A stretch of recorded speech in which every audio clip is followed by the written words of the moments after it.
এই ধরনের অনেক ইবাদত আছে যেগুলো আরবি তারিখের সাথে সম্পৃক্ত, কিন্তু আমরা মুসলমান এগুলো থেকে গাফিল উদাসীন, এগুলো আমরা জানি না। কেন? আমরা তো আছি ইংরেজির পিছনে, আমরা আছি বাংলার পিছনে। বাংলাদেশি হয়েও বাংলা তারিখের তেমন গুরুত্ব নেই আমাদের কাছে। কয়েকজন বলতে পারবেন আজকে বাংলা কয় তারিখ? কিন্তু ইংরেজি তারিখ আমরা সবাই জানতে পারবো, বলতে পারবো। এই জন্য কবি বলেন, মান্নাদানুম জানুয়ারি ও ফেব্রুয়ারি, মান্নাদানুম জানুয়ারি ও ফেব্রুয়ারি, ওয়ামান বেদানুম সালেমা পয়গম্বরি। এ দুনিয়ার মানুষেরা তোমরা জানুয়ারি, ফেব্রুয়ারি, মার্চ এগুলো নিয়েই ব্যস্ত আছো, এগুলো নিয়েই তোমরা পাগল হারা হয়ে গেছো। অথচ আপনার আমার নবীর সাহাবীরা কি তারিখ নিয়ে গণনা করতেন, তোমরা এটা নিয়ে চিন্তা ফিকির করছো না কেন? অথচ আমরা হলাম সেই নবীর উম্মত, সেই সাহাবায়ে কেরামদের অনুসারী যারা আরবি গণনা শুরু করেছিলেন। এই জন্য আমরা আরবির প্রতিও গুরুত্ব দেওয়া চাই। আরবি তারিখ অনুযায়ী প্রতিষ্ঠানগুলো যদি চলতো, একটা হিসাব থাকতো, ইংরেজির সাথে আরবিও রাখা চাই। হ্যাঁ, সব প্রতিষ্ঠান না থাকলেও কিছু কিছু প্রতিষ্ঠান আছে, সরকারি কোনো প্রতিষ্ঠানে থাকতে পারে। তবে আমার জানা মতো বাংলাদেশের কওমি মাদ্রাসা যেগুলো আছে, এগুলোতে আরবি তারিখ অনুযায়ী হুজুরদের দস্তখত হয়, ছাত্রদেরও হাজিরা নেওয়া হয় আরবি তারিখ অনুযায়ী, মাদ্রাসা বন্ধ হয় আরবি তারিখ অনুযায়ী। এ ধরনের কিছু প্রতিষ্ঠান থাকা চাই যেগুলোতে আরবি হিসাব গণনা হবে।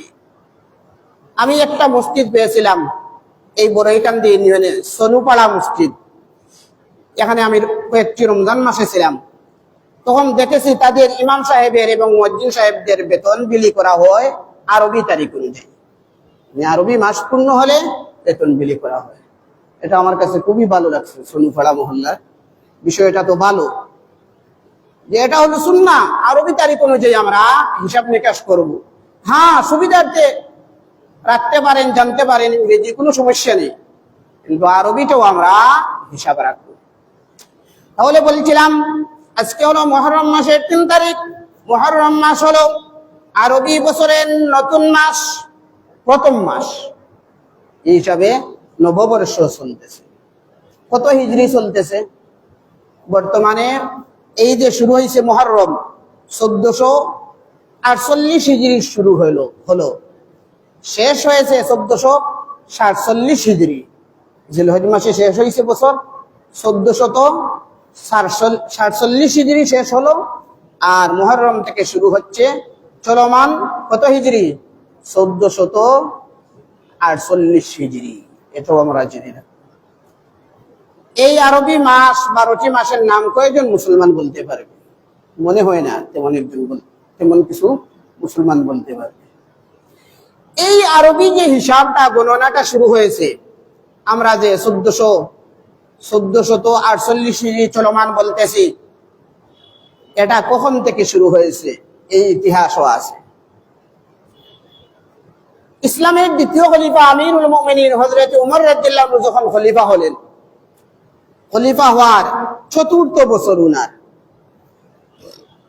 আর হিজরতের 17তম বছর, অর্থাৎ আপনার আমার নবীজির ইন্তেকাল হয়েছে 11 হিজরি। তারপরে খলিফা হলেন হযরত আবু বকর রাদিয়াল্লাহু আনহু, উনার ইন্তেকাল হয়েছে 13 হিজরি। তারপরে খলিফা হলেন হযরত উমর রাদিয়াল্লাহু আনহু, উনার খেলাফতের 4র্থ বছর, মানে হিজরতের 17তম বছর উনি এই হিসাব নিকাশ শুরু করলেন আরবি গণনা। কি হিসাব নিকাশ শুরু করলেন?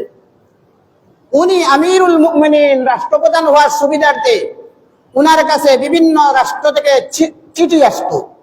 এই চিঠিগুলোর মধ্যে ইংরেজি তারিখ লেখা থাকতো, কিন্তু মুসলমানগণ তারা তো আরবি তারিখ অনেক ক্ষেত্রে হিসাব নিকাশ রাখতেন। এখন তারা এই ইংরেজি তারিখ আর আরবি তারিখে একটা বিভ্রান্ত হয়ে যেত। এই জন্য আমিরুল মুমিনিন হযরত উমর রাদিয়াল্লাহু আনহু পরামর্শ করলেন সাহাবায়ে কেরামদের সাথে, তৎকালীন যুগের যারা ছিলেন, যে আমরা একটা তারিখ, আরবি তারিখ নির্দিষ্ট করে ফেলি, যেইভাবে ইংরেজি তারিখও আছে সেইভাবে আরবি তারিখ। তখন আলোচনা সাপেক্ষে বলা হইল যে আমাদের আরবি তারিখ কোন বছর থেকে আমরা গণনা শুরু করব। হিসাবটা যে শুরু হবে, ইংরেজি যেই তারিখ আছে, বর্তমানে কত সাল চলতেছে? 26 সাল। এটা তো 2026। 2026 ঈসাই আমরা বলি, বা উর্দুতে বললে ঈসাউই, বাংলায় বলা হয় খ্রিস্টাব্দ। এই হিসাবটা কখন থেকে শুরু হয়েছে? এই যে 2026 সাল বলা হচ্ছে, 2026 বছর অতিবাহিত হয়েছে, এটা কখন থেকে? হ্যাঁ, খ্রিস্টাব্দ। কিসের খ্রিস্টাব্দ? আপনি কি বলতেছেন? হ্যাঁ, এটা বোঝার জন্য আমি বলতেছি, অসুবিধা নেই।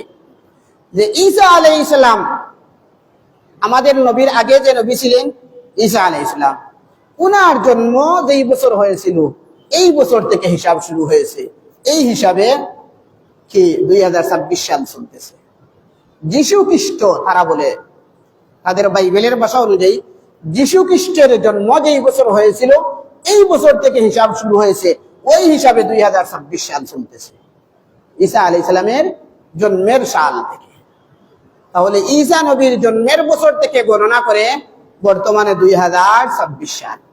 তাহলে এই যে 26 সাল ইংরেজি গণনার একটা সূচনা আমরা জানতে পারলাম কোথায় থেকে শুরু হয়েছে।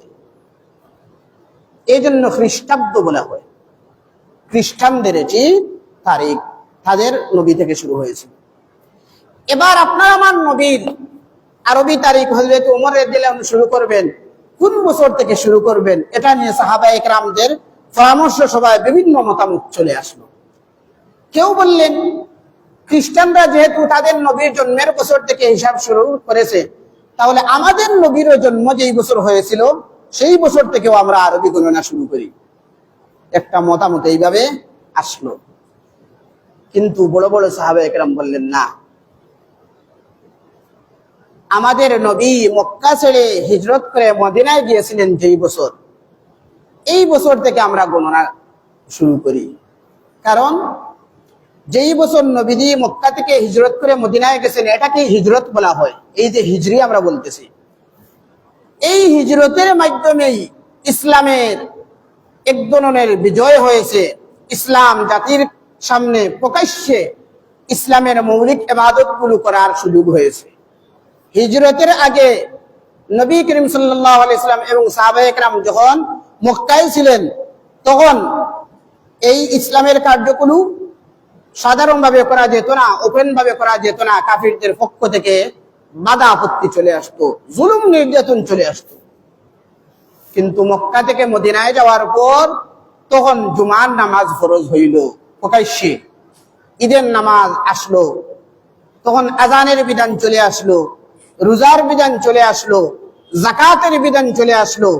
দেখা গেল মক্কা থেকে হিজরত করে আল্লাহর রাসূল এবং সাহাবায়ে কেরাম মদিনায় যাওয়ার পর বড় বড় বিধান চলে এসেছে, আল্লাহর পক্ষ থেকে নাজিল হয়েছে এবং প্রকাশ্যে ইসলামের বিধিবিধান পালন করার সুযোগ হয়েছে।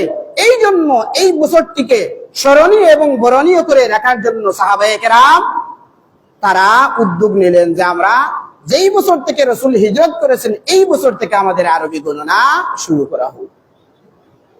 আমিরুল মুমিনিন হযরত ওমর রাদিয়াল্লাহু আনহু এই মতামতকে গ্রহণ করেই তিনি শুরু করলেন যে আমাদের আমিরুল মুমিনিন যখন এই পরামর্শ করতেছেন তখন হিজরত করার 17তম বছর চলতেছে। তখন ওনারা শুরু করলেন তাহলে আমাদের হিসাব হবে যেই বছর থেকে রাসূল হিজরত করেছেন। এই জন্য আমাদের হিসাব এই লেখা হয় আজকে ধরেন মুহররম মাসের 3 তারিখ 1448 হিজরি। এই হিজরি অর্থ বুঝলেননি? হিজরত করা হয়েছে। কোথায় থেকে হিজরত করেছেন? মক্কা থেকে মদিনায় আল্লাহর রাসূল এবং সাহাবায়ে কেরাম হিজরত করে যেই বছর গিয়েছিলেন সেই বছর থেকে আরবি গণনার হিসাব, এই হিসাবে হিজরি বলা হয়। তাহলে বর্তমানে চলতেছে 1448 হিজরি। তাহলে সহজ হিসাব, আপনার আমার নবী কত বছর আগে হিজরত করে মক্কা থেকে মদিনায় গিয়েছিলেন? 1447 বছর আগে। 48 তো চলতেছে, 47 বছর আগে। তাহলে আরবি গণনাটা এই হিজরতের সাথে সম্পৃক্ত, এখান থেকেই সূচনা। আর ইংরেজি গণনাটা এটার সূচনা হইল ঈসা আলাইহিস সালামের জন্মের সাল থেকে। ইংরেজির হিসাব হলো সূর্যের সাথে, আর আরবির হিসাব হলো চন্দ্রের সাথে। দুইটার সাথে। ইংরেজির হিসাব হলো কিসের সাথে? সূর্যের সাথে। সূর্যের সাথে হিসাব তার গণনা হয়। আর আরবি গণনা হয় কিসের সাথে? চন্দ্রের হিসাবে। এই জন্য আমরা দেখি না যে রমজান মাসে চাঁদ দেখা গেছে, চাঁদ উদিত হইল কিনা, মুহররম মাসে চাঁদ দেখা গেল কিনা, ঈদ উল ফিতরের চাঁদ দেখা গেল কিনা, ঈদ উল আজহার চাঁদ দেখা গেল কিনা।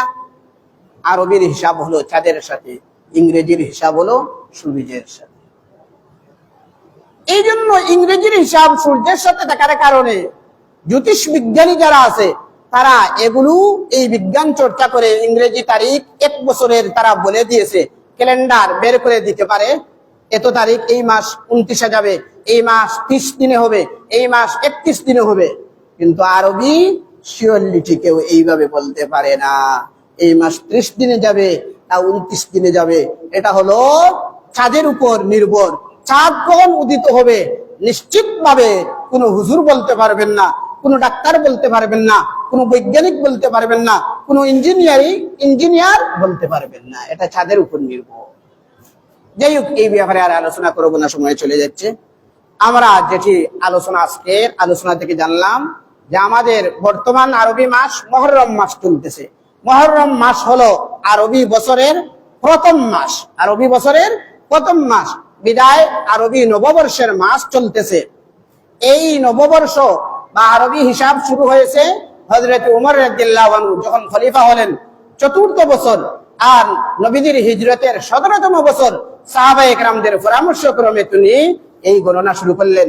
এটা সূচনা তারা শুরু করেছেন প্রত্যেকে নবীজির হিজরতের বছর থেকে। যাই হোক, মুহররম মাস চলমান হিসাবে আজকে মুহররম মাসের ৩ তারিখ।